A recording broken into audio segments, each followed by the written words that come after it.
No!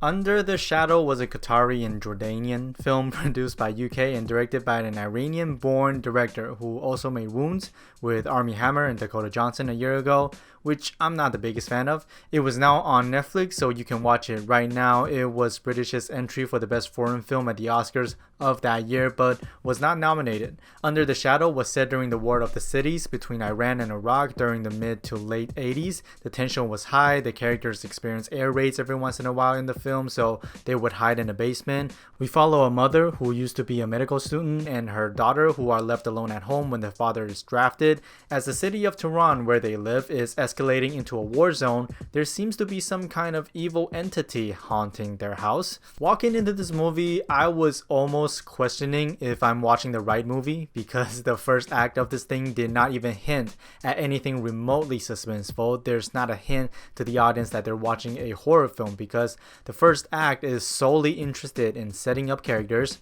their conflicts, their weaknesses, and their desires. The first act really does feel like you're about to watch a family drama, which is something I'm very impressed by because Hollywood would probably resent everything about how the film is taken off. Plus, they wouldn't have the balls to do it either. They open with the mother trying to get back to school but was completely rejected. We also get a glimpse of why the mother and the father are often at odds with each other. It also set up the daughter and how her inability to mature comes into play later in the film. So as a result, I think it really paid off at the end as the second act starts turning more and more towards a contained psychological horror. You really do care about these characters. You want them to be safe. You want them to be okay because of that wonderful setup that came beforehand. The filmmakers took advantage of the characters' fear of war, fear for being alone, and fear for not living up to expectation, and turning that into a scene, a plot, and a story. So the horror element of the thing is very closely bound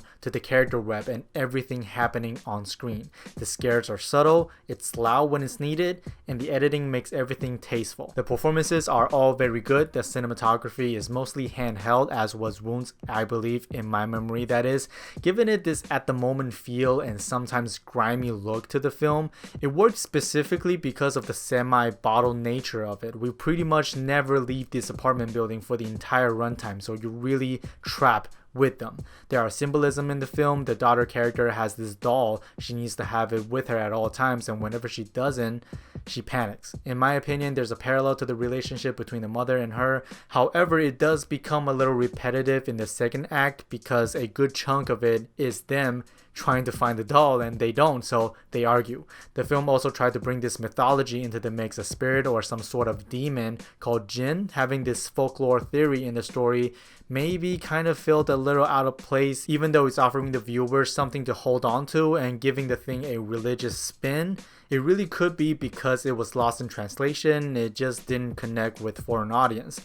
The ending, how they wrapped it up, while I think is fitting for the character and story, I kind of wish they would expand it a little further, giving the film some sort of resolution, even if it's an ambiguous one, because when it fades to black, it feels like there's one or two extra scenes that ended up in the cutting room floor. It feels a bit sudden, but in the end, Under the Shadow really benefited from the very effective and patient setup. I don't think I would have been as invested in it if it wasn't for it. As the threats gets closer, it seems to hold on to one or two things to elongate the runtime.